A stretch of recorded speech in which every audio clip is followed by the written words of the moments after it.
TSMC achieves new milestone with its 2 nanometers process, as trial production yields exceed 60%, which was better than expected.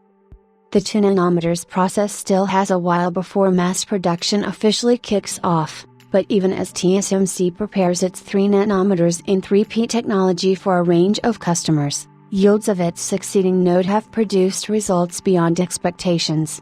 According to the latest report, the trial production yields of its 2 nanometers node exceeded 60%, making it a phenomenal result for a plan that is in its early stages.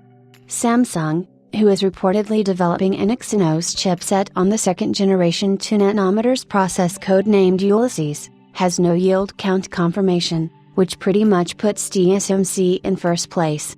Mass production is scheduled for next year, with demand for 2 nanometers wafers reportedly higher than TSMC's 3 nanometers variants as reported by the Liberty Times. TSMC is bulldozing what some might have believed to be its biggest challenge yet, reaching a high yield for its 2 nanometers process.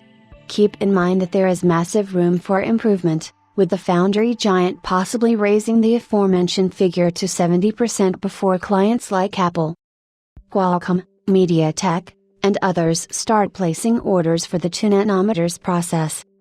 Fortunately, ample time remains for mass production to kick off because the report states that with trial production concluding, TSMC is expected to commence actual production sometime in 2025. The exact timeline has yet to be mentioned, but it has been reported that demand for 2 nanometers wafers is higher than TSMC's 3 nanometers wafers, hinting that the company will witness a growth wave in the coming years.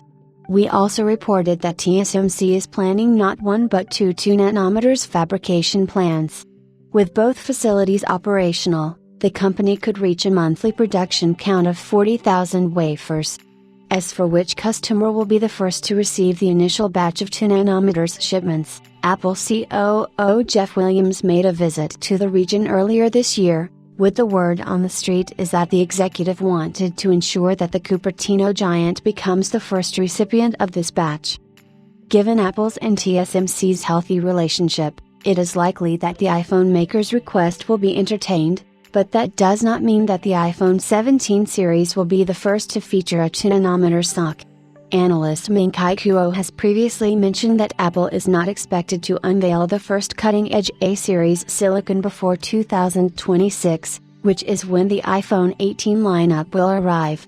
Looking at TSMC's progress, it is no surprise that customers will line up to place orders.